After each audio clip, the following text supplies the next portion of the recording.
This is the Podcast Digest.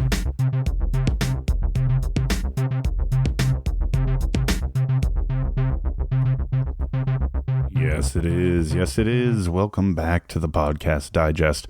Decided to throw together another special episode right here before 2014 left us. My name's Dan Lizette. This is the show designed to help you guys find all the best podcasts and build a better subscription list. So I've returned from a short hiatus on the holidays, a little bit of traveling, time with family and friends. I hope that you had a wonderful holiday. If you celebrate Christmas or Hanukkah, whatever is your holiday, hope you guys all had a great time. So I actually came up with the idea for this show late last night, just sitting around, and I thought, you know what, I could get together another episode before the end of the year. I was actually planning on waiting to this weekend, but decided after reading a couple of articles and seeing these come across Twitter to do my own. This is going to be the top 10 episodes of 2014 with the Podcast Digest as a slight twist on that. What I mean by that is that my top 10 list I'm about to give you guys are only from those 32 shows that I've recommended so far on the Podcast Digest. If you've not had a chance to listen to all the back episodes, go to thepodcastdigest.info. Seriously, guys, there is a ton of great shows that I've recommended, and within those shows, obviously, literally thousands of awesome episodes. And I got to apologize right in advance in terms of awesome and wonderful and amazing and great. You're going to hear a lot of descriptors for these episodes that I've put together for you guys. And you know, so far on the Podcast Digest, I've recommended these shows, and I actually am subscribed to every show that I've recommended so far. Now, I know that's untenable at a point. There's going to come a point where just from sheer volume of what my application could take or how many hours are on a day, I am going to have to start to filter that list. But it's been really hard to do that because there's just been so many good things coming out. And as I've continued to listen to these shows, as I've recommended them, either in my lead up to recommending the show or sometimes in some cases, those that came out after the show was released, I wanted to highlight some of these episodes. And for the first time, I'm actually going to try to include some clips from the show as well to give you an actual flavor of why I'm so excited about these podcasts and these recommendations. So one thing, just a couple of things. I said that I've recommended 32. This show is only going to include 10, or else I could be here all day. This is already set up to be one of my longest episodes. So if I did not include a particular podcast on here, let me know if you think there's an episode from any of my 32 that I've recommended that you've fallen in love with, that you think is great. Seriously, let me know on Twitter at PodDigest, or shoot me an email, thepodcastdigest@gmail.com. I'll be happy to take a listen to anything that I may have omitted. And also, when we're done here today, I want you to let me know what you think about this. Shoot me an email or DM or mention on Twitter, and let me know if you want to hear more of these type of episodes, more summaries, more highlights, more top 5 or top 10 type lists. I'm really curious on ways that I can kind of add some spice into this subscription as well and keep you guys interested in what I'm putting out every single week. So without further ado, let's begin the top 10 recommended podcast episodes here on the Podcast Digest for 2014.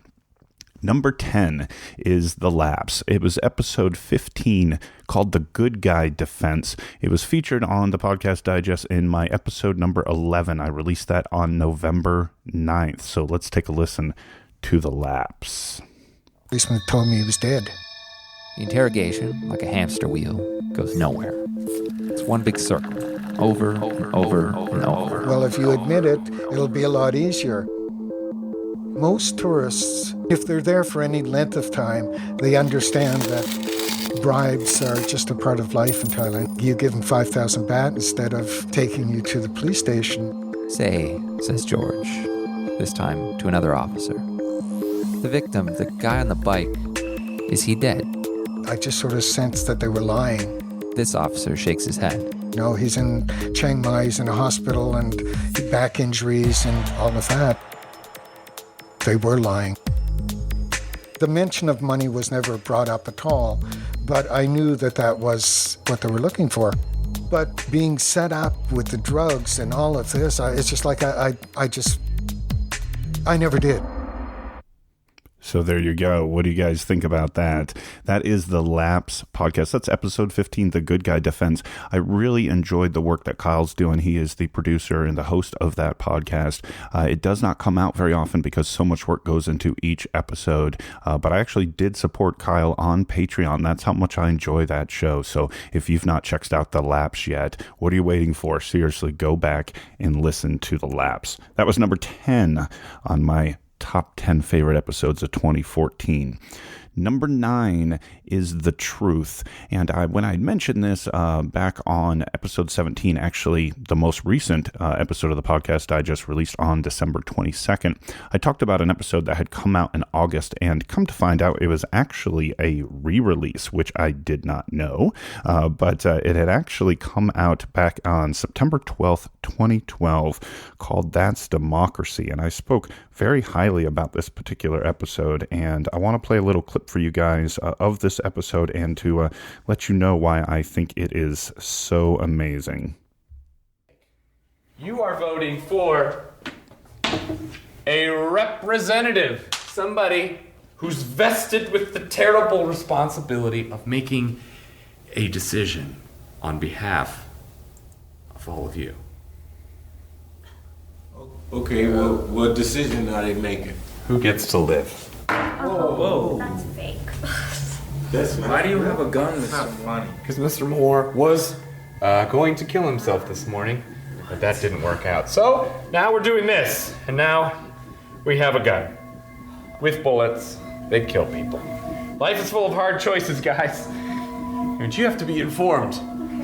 Stop. Someone is going to die here today. I guarantee you that. But you have a choice. You have a choice as to who will make that decision. What if I don't want to vote? What if... Well then, Oscar, I will kill you. How's killing as part of the democratic process? Because I'm not me anymore. I'm a nuclear warhead heading straight for the classroom. I'm industrial chemicals seeping into your drinking water. I'm a homegrown militia, born out of a lawless country.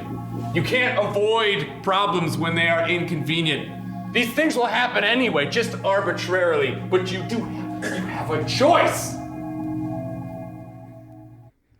So that is The Truth. Episode's called That's Democracy from September 12th, 2012. It is a phenomenal episode. I talked about it last week. Guys, if you're not listening to The Truth, it is what they call movies for your ears. It is an amazing show, and that episode just literally blew my mind. That was number 9 of episodes that I had found. I know it was released in 2012, but I listened in 2014, and the show was recommended here on the Podcast Digest, obviously, this year, so that's why it makes the list at number 9. Number 8, the number 8 episode is from episode 10 here on the Podcast Digest, a show I recommended called Criminal, which serial I also talked about this season, this year. They are not making my list, I will tell you that. I thought that they got a ton of popularity and ended a little, wish it could have been something better. But Criminal, if you were a fan of serial, you need to check out Criminal. One of my favorite episodes of Criminal was episode 1 entitled Animal Instincts. Criminal was featured on the Podcast Digest in episode 10, which came out on October 30th. So let's take a little listen to their first episode called Animal Instincts. Larry Pollard went to the police and said he had a theory. Here's how it works. Kathleen Peterson went outside for some reason, maybe to take out the trash, and was attacked on the head by an owl.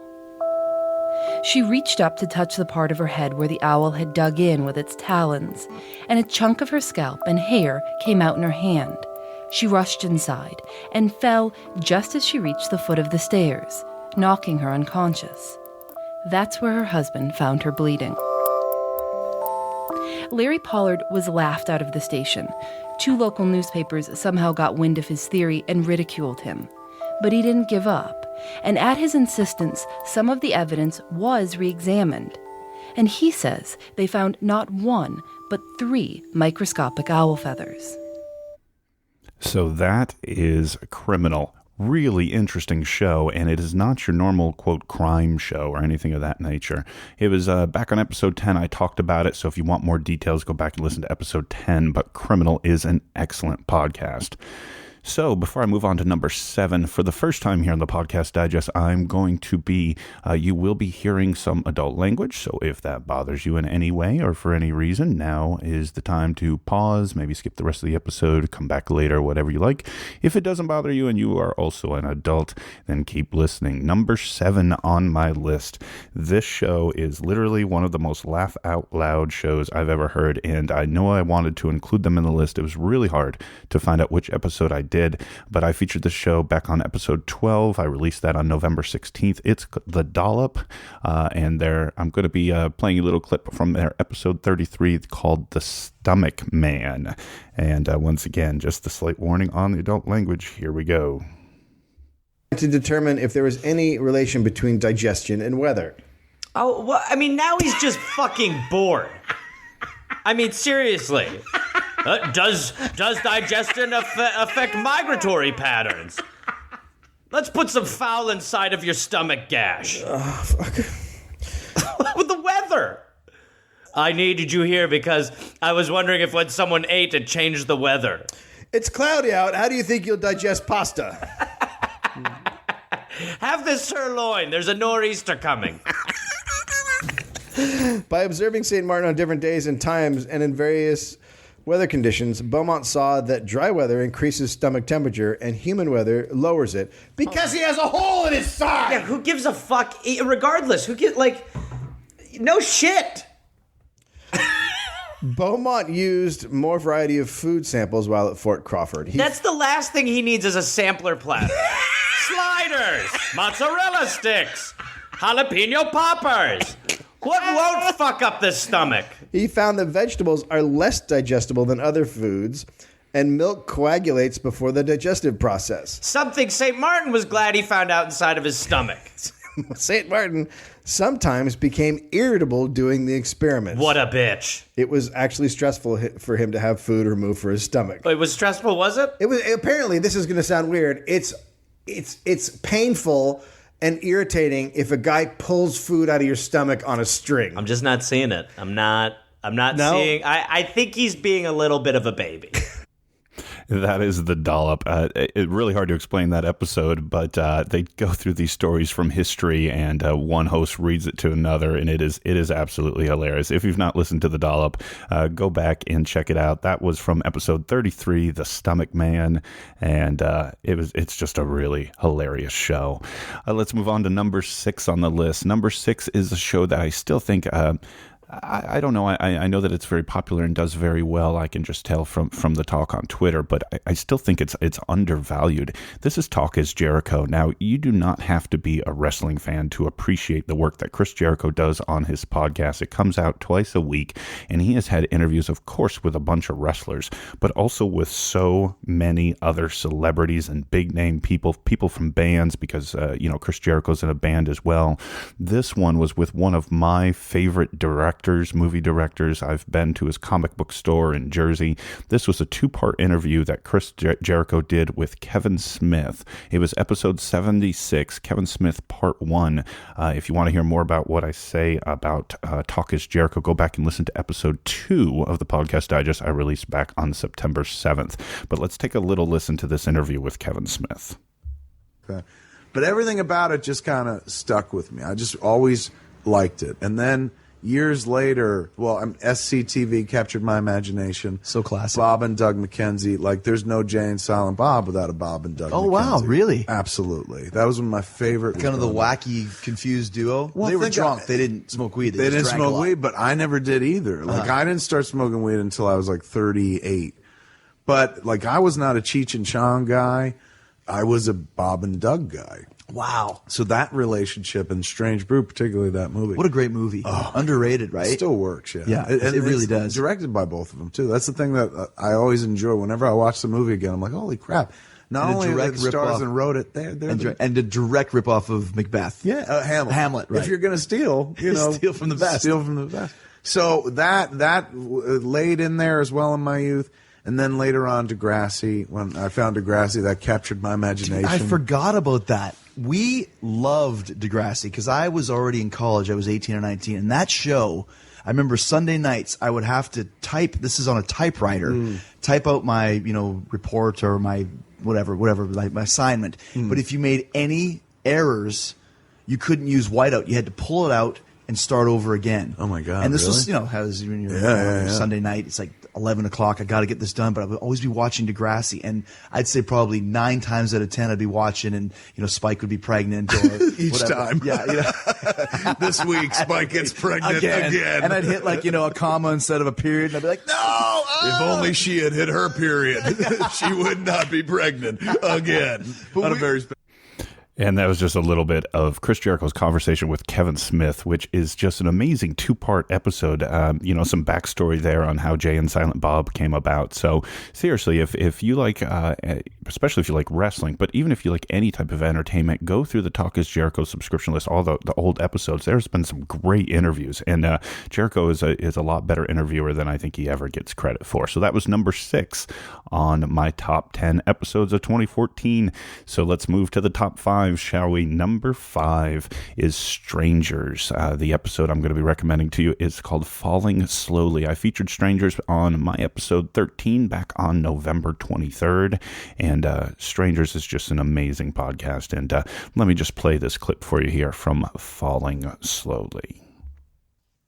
But my way of dealing with that was to simply become determined that I was going to recover, that I was going to be the exception to the rule. I was not going to entertain any other possibility. And in fact, I didn't want visitors from home during that time.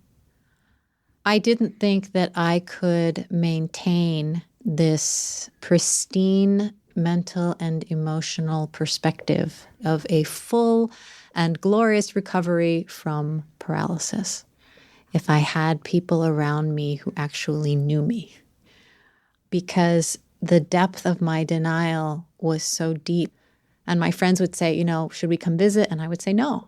And my family, I would say no. And Dean too. I didn't want him to come. I would talk to him every day. And one day I would say, yeah, maybe you can come. And then I'd talk to him the next day and I'd say, no, I don't want you to come. And he even checked with my ex-boyfriend who knew me much better. And said, what do I do? Do I do what she's telling me to do? And he said, just go, the ex. Just get on a plane and go. Don't listen to her. And Dean, I guess, feeling insecure about that advice, checked with me about it. And I said, absolutely not. That's the worst thing you could do. Don't you dare get on a plane and just come out here. But I think that what happened is what always happened between Dean and I, which is that his persistence eventually trumped my ambivalence. And I think eventually he probably wore me down. And I agreed to let him come. That was Strangers, episode Falling Slowly. I featured Strangers back on episode 13, released on November 23rd. Go back and listen to that episode if you want to know more about that amazing podcast. Part of the Radiotopia network, by the way, which a network as a whole you should be checking out. All right, number 4. And no coincidence, well, maybe a slight coincidence that this ended up at number 4. This is Dark Angels and Pretty Freaks, Neil and Annalise, the husband and wife podcasting team. And the reason I say the number 4 coincidence is this was the episode that really pushed me over into like permanent fandom. The one that really blew my mind when they went 4 hours. Yes, you heard me correct. They went 4 hours on a podcast, and they had Grant from 7 Days a Geek join them, and it was just an amazing episode. Let's take a little listen to some of that. We're walking through Target this morning, as we do on our typical Saturday morning, and we we're a couple. That's what we do. We Right. see this kid's costume that's a hot dog. Yes, you heard that right. Kids Kids costume section. You're telling me that costume you were wearing. I wish you could see this. I can't see. That's awesome. So Are you telling me that picture you posted of you in the hot dog costume was a child's hot dog costume? Yes, it is. And you Yes, it put is. it on in the store? Yes, I did. So I said, you have to put that on. Let me take it. Like I said, what you hear on the podcast Right. is who we are. That's I said, us. That's you us have to in put Target. that on and take a picture. I was She's like, okay, hold my Starbucks. yeah, she's like, all right, fine. So she puts it on and I take a picture and I'm like, that is the best costume ever. Yeah. And she's Just like, put a patch over And your guess eye what? and you're good to go. Guess what? It fits. so it fit. So we bought it, and that is going to be her costume. So this pirate It was on costume, sale. this pirate costume, we're going to kind of, I guess, shelve for maybe next year. But this year, you will be a hot dog. And the best part is, I am using a costume that I used before, which is Frank the Bunny from Donnie No. Darko. Yes. From Donnie Darko. Yes. Oh, yeah. So what was it that you said in the store looked at you when I'm and- like, so you'll be a hot dog and I'll be Frank, and you said, We'll be 2 Franks. Dark Angels and Pretty Fakes, my number 4 favorite episode of 2014 of shows I've recommended here on the Podcast Digest. Seriously, guys, go back and listen to that. They did an amazing job with that episode, and it is a 4-hour podcast, and I enjoyed literally every single minute of it, and that was just a small sample. Number 3, one I recommended back on Podcast Digest episode 3 back on September 14th. This is Dana and How Is This Movie, his episode 39, his episode about Pulp Fiction, which is by far and away one of my favorite movies of all time. That may be biasing me just a little bit, but honestly, Dana just does an amazing job with his film and genre and actor reviews and highlights, and I'm always learning something, which, I consider myself a decent movie fan, but I learn something from Dana almost every episode. Check out this clip from his episode on Pulp Fiction. For the second time in his career, he was nominated for Best Actor. More than the Oscar nomination, Pulp Fiction gave John Travolta what he had been looking for, a resurgence, and in the years to follow, he would make his mark on Hollywood all over again. But his role in this film almost didn't happen. You see, Tarantino wrote the role with Michael Madsen in mind. Madsen, who played the psychotic Vic Vega, or Mr. Blonde, in Reservoir Dogs, was all set to come on board when he dropped out at the last minute to take a role in Kevin Costner's Wyatt Earp film. In 2004, Tarantino teased the idea about a prequel with the Vega brothers, Vincent and Victor, although that ultimately never happened. Once the film was finished and screened for the Weinstein brothers, they knew they had something special on their hands, and it was now time to present Pulp Fiction to the world. And there was no bigger place on earth than the Cannes Film Festival in France. The Weinsteins brought the entire cast to Cannes and premiered the film on the second-to-last day at a midnight screening. Immediately there was a buzz at the festival that no other film had that year. In fact, Pulp Fiction won the coveted Palme d'Or award for Best Film of the festival. After Cannes, the film was screened at several other European festivals, and by the time it was released in United States theaters in October of 1994, the momentum carried the film to the top of the box office. And Pulp Fiction would become the first independent film to surpass $100 million in the U.S. And it did that while only showing in a third of the theaters of the other major releases that year. Ultimately, Pulp Fiction would be nominated for 7 Oscars and numerous other nominations from other major award shows. Tarantino would also go on to win an Oscar for Best Original Screenplay. Now, the critics for the most part loved the film. Roger Ebert called it the most influential film of the 1990s. But the most notable negative review would come from LA Times film critic Kenneth Turin, who wrote that the writer-director appears to be straining for his effects. Some sequences, especially ones involving bondage harnesses and homosexual rape, have the uncomfortable feeling of creative desperation, of someone who's afraid of losing his reputation, scrambling for any way to offend sensibilities. Not to be undeterred, Pulp Fiction maintains a 94% on Rotten Tomatoes. So that is How Is This Movie with Dana. And again, if you're any type of movie fan, you need to be checking that out. If you're a Pulp Fiction fan, you probably just learned something right now. That's the type of thing you can get from How Is This Movie. So we're on to the top 2, the last 2 episodes in my top 10 list of the 2014 episodes. Going to another comedy podcast, S. Anthony Says. However, I should say this, that S. Anthony goes the whole gamut. He doesn't just do to comedy, although that is the bulk of his episodes. He will also riff on current events and really give his thoughts. And one of those, back on his episode 138, really stuck with me. And that was his take on one of his idols, if you will, one of the people who sort of motivated him to get into the stand-up business. So let's hear what S. Anthony's thoughts were on that. So what does that do to your legacy if this is true? What does it do? It means everything you said, every routine you did about your family, all of that stuff was bullshit. That's what it means if this is true.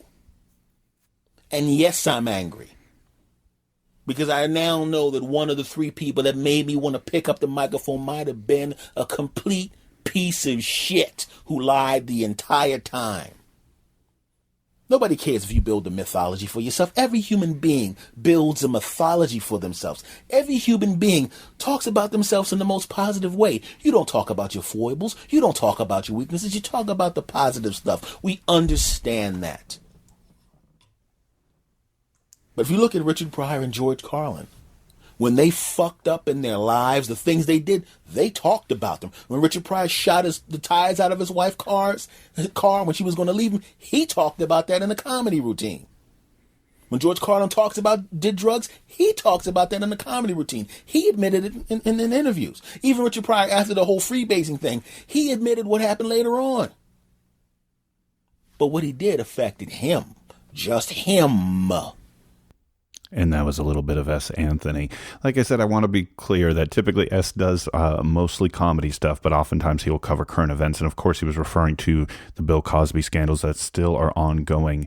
And I can really appreciate his take on it. And earlier on in that episode, he says, this was kind of his immediate raw reaction. And that's exactly what it was. So I appreciate it. I think S always kind of tells it like it is. And I agree with everything he just put out right there. So, all right, let's move on to number one, the very number one favorite episode that I listened to from my 32 recommended shows in 2014.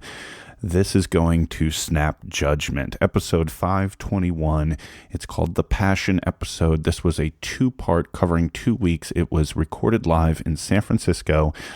Both sides of this podcast, if you will, both sides of this episode part 1 and part 2 are amazing. There were so many good stories in both of these sides. It was tough for me to pick out just one, but Snap Judgment I talked about back on episode 7 of the Podcast Digest, released on October 8th. Let me play a little bit of my favorite episode of 2014. Ziana's mother and her boyfriend are too strung out for the spotlight. I overhear him slur about having to make another appearance at the volunteer center in the morning as the police monitor their every move, building their case. Bobby, the boyfriend, was the last person to see Ziana. He's the guy that asks me for cigarettes every time I take out the trash. His story of that morning changes every day. First, he dropped her off at school, then he took her to the bus stop, then maybe she walked alone. They give him a polygraph test and he fails, and his prison record hits the front page. He's an ex-con, just released for holding down his ex-girlfriend's infant son under scalding hot water. His past now exposed, Bobby stopped showing his face. The neighbor above me with a tattooed tear says, if Ziana doesn't come home, Bobby's gonna go missing himself one day.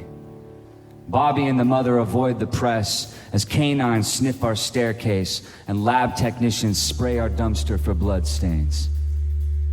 The word is they don't have enough evidence to charge Bobby as the weeks turn into months and the reward grows to $75,000.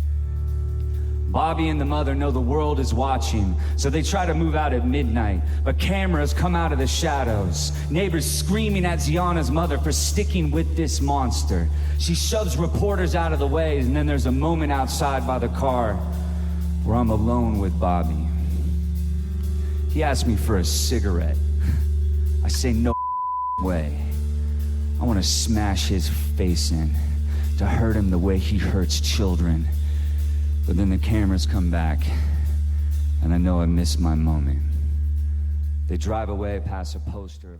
That is an absolutely powerful episode of Snap Judgment. That's episode 521, The Passion. Again, a 2-part episode. That story, you need to hear that whole thing. I won't ruin it by playing any more of it. A huge fan of Snap Judgment. I think they do amazing work over there. And those 2 particular episodes, the first and second half of the live show called The Passion, was amazing. So there you have it, folks. My top 10 favorite episodes of 2014. Again, picked just from those shows that I recommended here on the Podcast Digest in the first prior 17 episodes leading up to today. Before I go today, and I have now set a record for my longest episode, I want to thank you guys for a great 2014, for a great start to the Podcast Digest. Thank you for telling a friend. Thank you for rating and reviewing on iTunes and Stitcher, following at Pod Digest on Twitter, commenting on the blog, thepodcastdigest.info. This has been a great ride, folks. And, I've been a guest now on a couple other podcasts. Hopefully I'll be doing more of that. And as we move forward, I'm going to be bringing in some guests of my own right here on the Podcast Digest. I want to thank you for your time this week. Thank you for listening, and I will see you again next week.